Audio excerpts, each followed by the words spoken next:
G'day everyone. I'm just throwing this as an intro to all of these videos I'm about to upload. These are all spearfishing info videos from Patreon. The Patreon people that I spoke with said they wouldn't mind if these eventually went on YouTube. There's about 9 hours of spearfishing info stuff. Nothing fancy, just me talking to a GoPro on various topics, but it will probably help quite a few new divers because there's like 9 hours of just absolute... I cover everything I've sort of ever learned in the scene. With regards to me spearfishing, probably not a reality at the moment. I was just diagnosed with a disorder called ME a few years back. Stupidly tried to hide it. Shouldn't have actually, because if I come out with these things I can help other people that are struggling through them. But yeah, I haven't even been able to make this video for the last 4 days because I've been and now yeah, I've got enough energy today. But yeah, you can watch the Future of Aquatic Rehab spearfishing video if you want to know more on that. For anyone that wants to help me through this, I will put my PayPal in here. Feel free if you think you're getting value out of this, because sort of everything helps with this. But otherwise, no pressure. Just go out and send us pictures of the fish that you're smashing. And yeah, hope you guys get some info. G'day crew. Welcome to our weekly spearfishing informational video. Now this one's free to public just because it's got some information that I think is going to be quite useful for like apprentice spearos, and around the dangers of like the whole thing of breathing up, and even though those two words together, like how sort of dangerous that is, because it makes you assume that you should be breathing up and you can somehow magically charge up your oxygen levels or something like that, and before a dive. And yeah, sort of I'm going to touch on this whole breathing up thing, and then I'm going to actually give you guys a relaxation technique that I use and teach in the How to Spearfish video series, which is the rate yourself relaxation technique. So you basically can rate yourself and then yeah, be ready to limp on the surface before you go down and dive. So yeah, all of this has sort of come to light, but the reminder is, like, you know, we've been seeing quite a few spearfishing deaths lately, quite a few tragic shark deaths, and several blackouts. And I'm not assuming what's happened from many of these blackouts, but it's just sort of prompted me to go and remind guys about the this whole breathing up thing, because a lot of people message me and say there's so much misinformation out there, it's just crazy. And I have a feeling that in areas of the world, you know, there's going to be people that have schools of thought about breathing up and like doing this whole like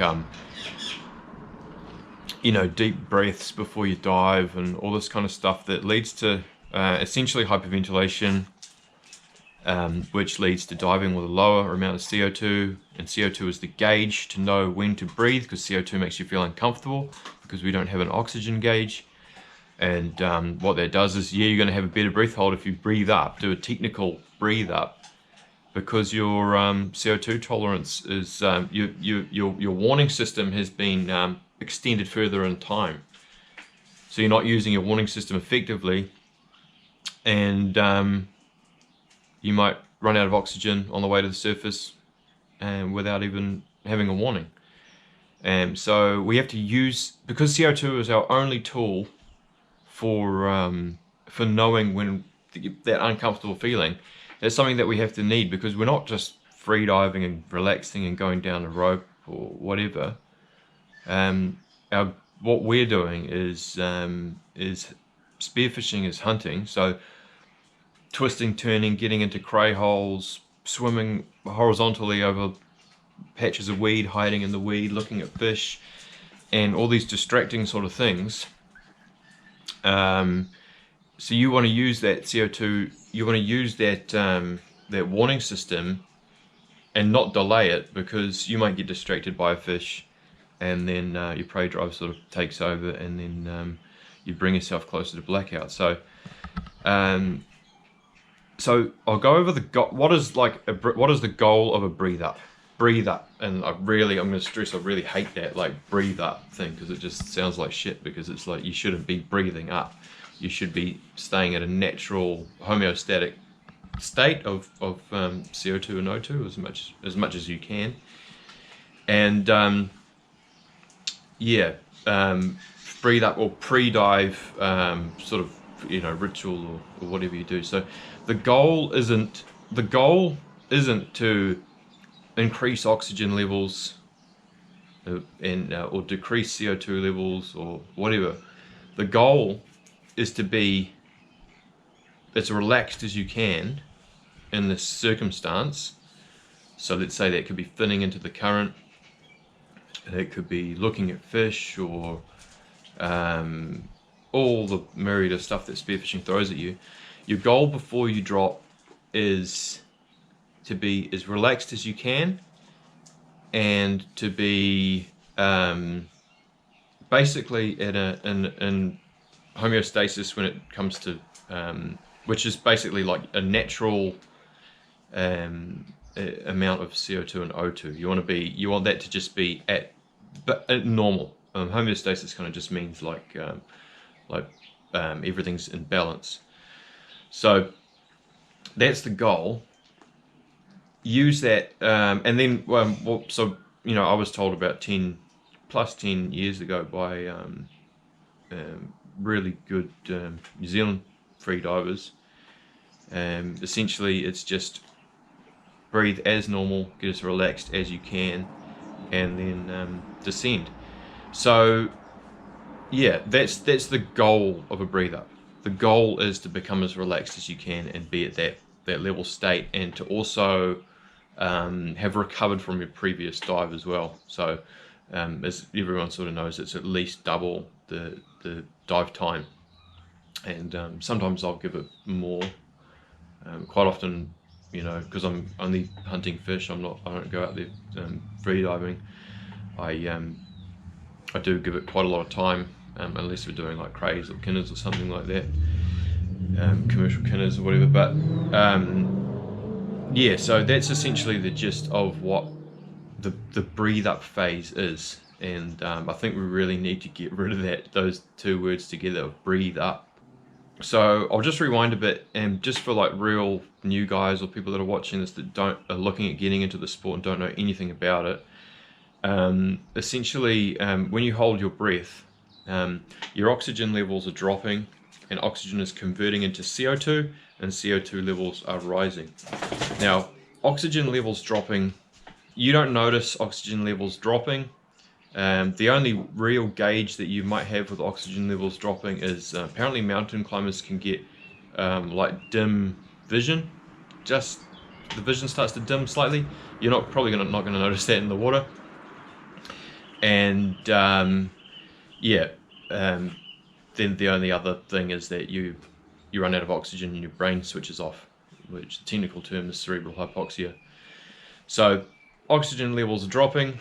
You don't know that that's happening. You don't have a gauge for it. CO2 levels are rising because it's converting, and CO2 makes you feel uncomfortable.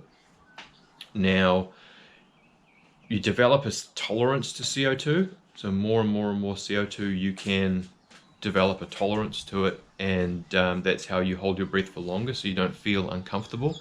And that tolerance develops through breath hold, and you can also add the mammalian dive response into that as well. So if your heart rate slows down in the water and all the things that come with that, and I won't go over that today, that slows down that whole process as well. That allows you to hold your breath for longer. So essentially, if you're doing some sort of like breathe up, or someone's taught you something where you're doing like 3 deep breaths and 3 long exhales or something like that, the general rule is that anything that deviates from standard breathing is a form of hyperventilation. Hyperventilation, in this case, being you're basically blowing off too much of that CO2. So when you take your dive, your CO2 levels are lower when you dive than what they normally would be. So as your oxygen levels are dropping and your CO2 levels are increasing, they're actually increasing from a lower baseline. So what happens is you're not feeling that uncomfortable feeling of I need to breathe at the same time of where you should be using it. You're sitting down there watching a fish, and you've done some sort of breathe up where you've without knowing it, you've hyperventilated. And then on the way to the surface, as your lungs expand, all the blood gets pulled back into your lungs. And you're heading up, and basically you start contracting a wee bit, but it's actually quite late for you. Your oxygen levels sink too low. There's not enough oxygen in the blood, and your brain switches off, like being anesthetized. And you have a hypoxic fit, or you black out completely, start to sink to the bottom, blow your eardrums out because you can't equalize, and have to rely on someone to save you. So that's sort of like getting into the dangers of this whole breathing up, hyperventilating thing. So if I was to run over a good scenario, that would be, so in the How to Spearfish series, I go over the Rate Yourself relaxation technique, which is essentially a tool to get yourself like in a pretty limp state, body limp and mind and just everything like right relaxed as you can. Only using, if you're fitting into the current, you're only really just using the muscles that you need.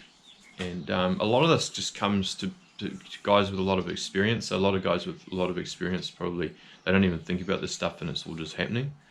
But it's I think it's good to explain it for the newer sort of guys.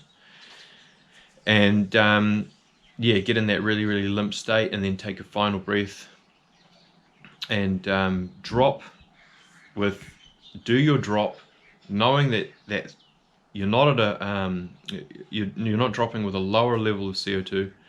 So as your CO2 rises, and then you might see a fish down there, you get that uncomfortable feeling, and you know that it's there, and that's your warning. So you're using the CO2 to your advantage while you're hunting. So you know that you're not down there. You know, if you do some sort of like hyperventilation or something like that, you know that you're down there, and you know that you're gonna be feeling fine. And that's the thing, and that's probably why a lot of people encourage breathe ups, is because, oh, if you do this breathe up, yeah, you'll have a way better breath hold, and you'll feel way better in the water. And that's like 100% true. And that's why it's so dangerous, because you're not using your CO2 as a tool.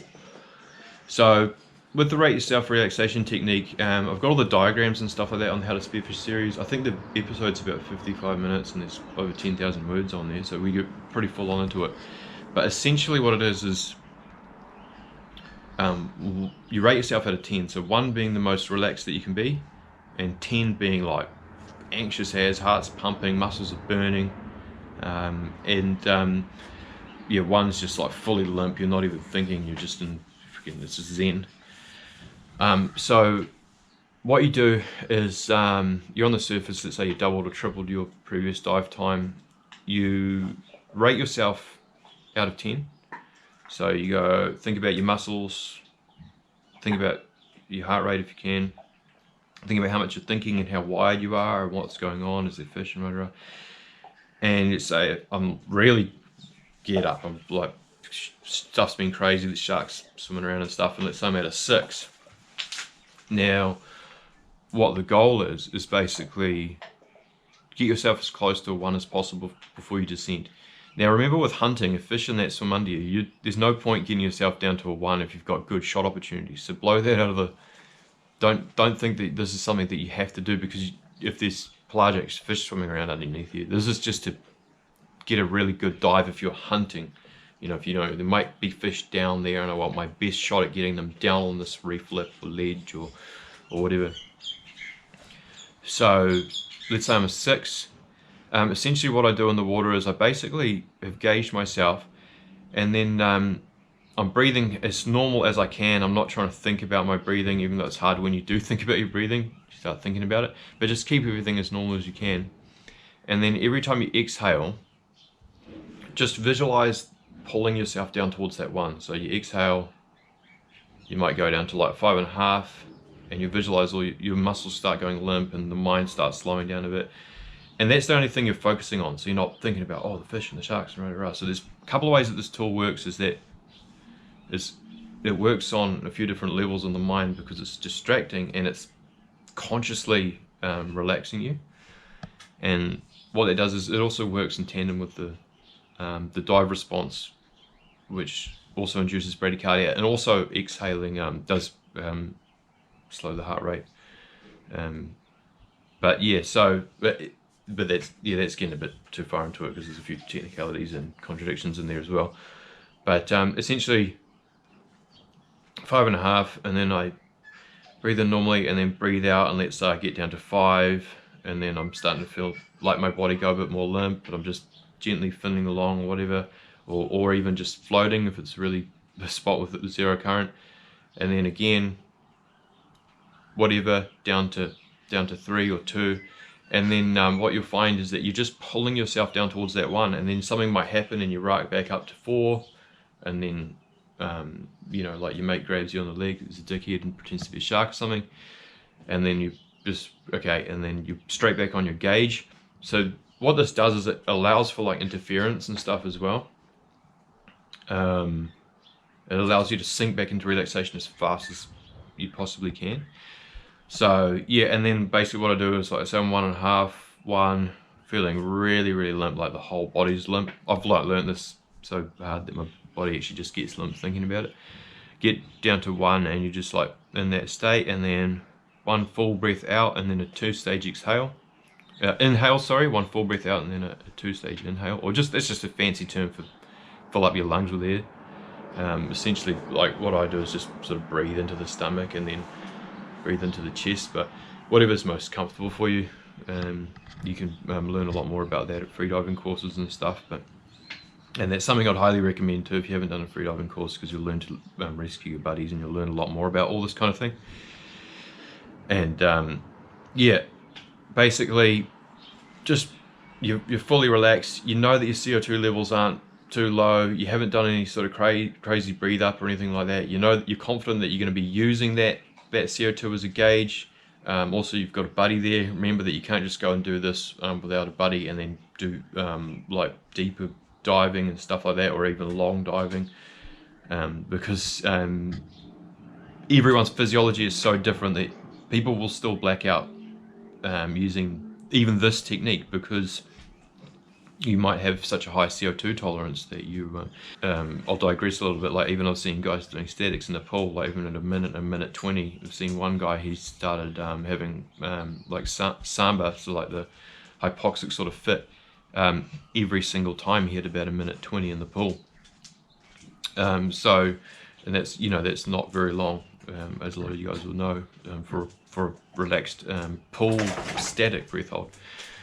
So yeah, essentially get yourself down to that level, and then down to the 1, full exhale, and then a full breath in, and then do your dive, and hopefully you've got all your posture and all that sort of stuff figured out, finning posture and rah-rah. We go over all that in the series as well.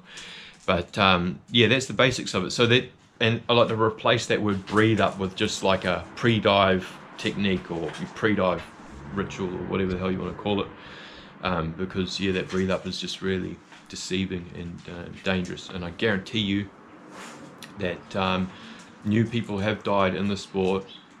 Like, I'd be certain that new people have died in the sport because they've gone, oh, you know, you just go in there and fucking take 5 deep breaths and then dive or something like that, and that is just yeah, that's just not very good. So that's the gist of it. I'm not sure if there's stuff that I haven't covered that I want to cover. You know, feel free to get at me if you want to get more information on it. The best thing to do is DM me on Instagram, because we do get a lot of messages, but I can try to get through them. If I see it and don't respond, don't worry about that, because I'll try to get back to it when I can. It's just sometimes I'll go through and see them all, and then I'll just flag the ones that I need to respond to. But yeah, I don't like spending lots of time on my phone, so just bear with me, and we do get quite a lot of people messaging. So yeah, that's essentially the gist of it. And then yeah, I thought that would sort of yeah, it's just a good time to sort of get this information out there with this whole bloody, so many guys just dying in the water, and as more people, the sport gets more and more popular, you know, you may see a lot more of this in the future, depending on what the practices are like. The only thing that's going to save you if you black out is a dive buddy that's capable of saving you.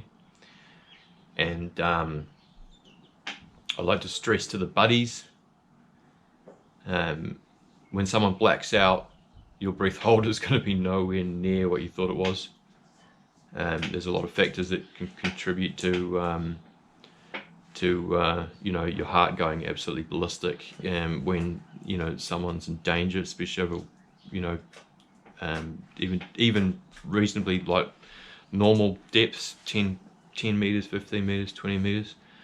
And you know, a lot of guys, there has been scenarios where the buddies have blacked out and died from saving someone because they don't know how to remove the weight belt properly, they don't know how to get in behind them and fin them up. Their heart's already going ballistic from the start. They've already, you know, it's just desperation, and it's not an ideal scenario. So no one's immune to blackout.